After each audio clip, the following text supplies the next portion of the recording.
Good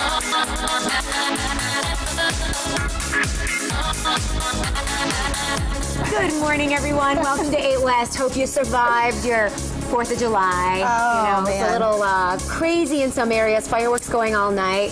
But Yes. lots of fun to be had in a lot of places. Of course, a lot of people protecting themselves from the heat. From the heat so high. We've got an excessive heat warning, and that actually is still in effect right through Saturday morning. I don't know if you happen to catch Bill Steffen over the weekend.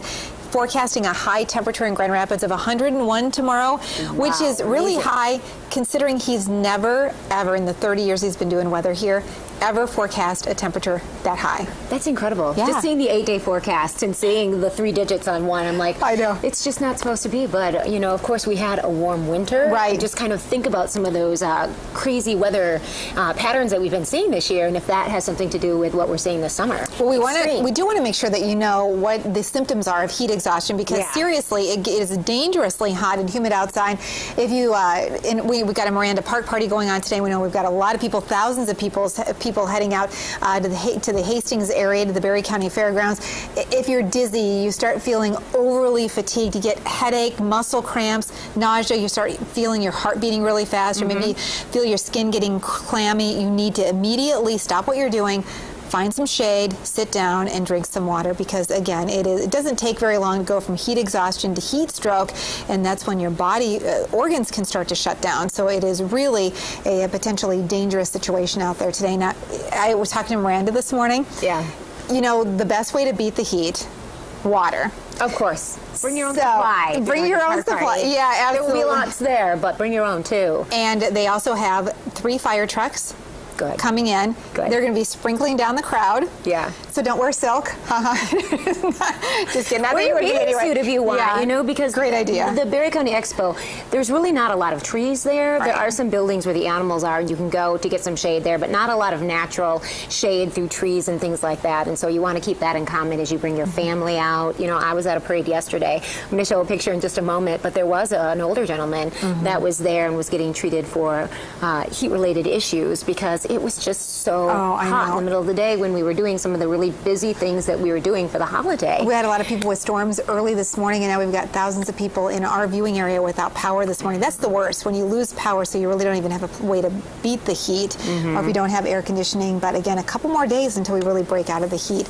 And we're going to have, of course, more on that coming up today on 24 News 8 at noon. Yeah, so I know you were working yesterday. Yeah. We went out to a parade, as I was mentioning. It was really, really cool, really, really hot, so we went seeking shade. I actually brought some 4th of July pictures out because I know a lot of people were doing the same thing we were. This was actually after the parade. We went home and we were going to do some of the activities that were in our community, but we said, you know, let's beat it and get to our pool at home. We're going to be talking about these very pools a little bit later in our show. This was the fantastic parade. There were so many people out. This was the one in East Grand Rapids, right through downtown. Is it a pontoon boat? It's a pontoon boat because we have Reed's Lake right by our downtown there. And so this, I think, was the best, actually. I wouldn't say float because it was a pontoon boat on wheels, but there were people in them with super soakers. Oh, nice. And they were just soaking down the crowd. That is so great. It was really, really great. A lot of people were out. Is this near Gaslight Village? Yeah, actually, it is Gaslight Village. But, you know, there are trees lining the streets, so everybody was crowded underneath. We were thankfully under a tree as well, right there on the curb, but had our hats on, had our sunscreen, and we were still, Terry, just sweating. Yeah. And so we were trying to take it easy. I'm super conscious because of my little ones, especially the baby there, and we had a fantastic time. I know a lot of people did. Yeah. You know, went home, rested, then cooked out. It was a fantastic You holiday. didn't take the kids to fireworks last night? No, it's a little too late for them by the time that happens, and they're little, they don't like the loud sounds. Right, yeah. Even from the parade, it was a little scary at times, but it's a little late. We still got a few years before we can head to fireworks. Yeah. We were hearing the bangs, though, outside. I know, my neighbors. I know a lot of people were. Well, last night, because I've been working this marathon stretch, decided to get up at 2:30 this morning. My neighbors decided to light off fireworks. I think it was about 11 o'clock last night, which I would have slept through, but my husband was like, hey, can you believe they're lighting off fireworks? I was asleep. Thanks a lot. Well, another thing that we have, and we put in our kids' rooms, we put those white noise machines. Nice. And they really, really help. And we used to live in downtown Grand Rapids, so when it was New Year's Eve and some of these really big holidays where people stay out late, make a little bit of noise, we yank those up and it would really cancel out a lot of noise. That's one of the gifts that I give to new parents a lot, because That's a good one. realize how handy that can be, especially when you are, trying to do some things around the house and the kids go to bed early. Just kind of masking the noise. Yeah, it fantastic. helps. Yeah. Okay, Rachel, I know your husband is quite an entrepreneur. He's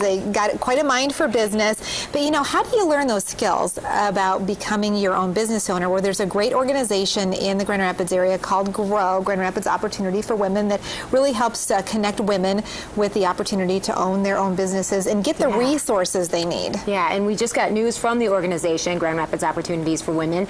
They're now offering small business administration microloans in 9 West Michigan counties. Wow, pretty exciting. What a great opportunity. Anyone who owns a for-profit business is eligible to apply, and that means, get this, don't let the name fool you, men, you can apply as well. Yes, equal opportunities here. The microloans are typically for those who can't get financing through traditional financial institutions like banks and credit unions. And get this, the loans are from anywhere from $1,000 to $50,000, and the money can be used for working capital, getting materials, supplies, office furniture, equipment, but not for purchasing land or property. Yes, so to find out more, just go to growbusiness.org. We'll also put that information on our website too, so it's very close by and you can check out 9 counties now. It is really great. Great opportunity, especially in these days where it maybe not always necessarily easy to get a traditional loan. Even harder now with the way that banks are. And they've really clamped down and restricted. So we will actually, I think, have guests from GROW on our show coming up in the next couple of weeks, so we'll be able to talk a little bit more about this great and exciting program. Yeah. Okay, the midweek holiday makes every day this week feel like a Friday, so we've decided to go ahead and bring in our movie guy, Aaron Lafferty, to share what's hot on screen for this weekend. A lot of people are escaping to movie theaters. In fact, there's a new blockbuster superhero flick. We're talking Spider-Man, of course, or Peter Parker, depending on his mood. Plus, with the 90-plus temps sticking around for a while, it might be just the time to take the plunge and get a pool. We saw Rachel's family. Is this the exact pool that you have? No, but this is where we got it. Very similar. Meijer does have all kinds of great choices. You can find a cool fit for your outdoor space, and of course, active family to enjoy. And it's not just for the kids, as Rachel proved. She got her bikini on. She's in the backyard pool as well. That fits 6 to 8. They have great kiddie pools. And we're going to take you to the sculpture park of Frederick Meijer Gardens, where the works of international artist Beverly Pepper are on exhibit. Beautiful, twisted metal forms covering 40 years of creativity. Wow. It's so cool. Every time I am out at the Meijer Gardens, there is something that's a brand new treat. Right. So creative. And this exhibition is one that you don't want to miss. It's fantastic to see those works. She's like power tool woman. You love to see that. Sculptures. Yeah, groundbreaking.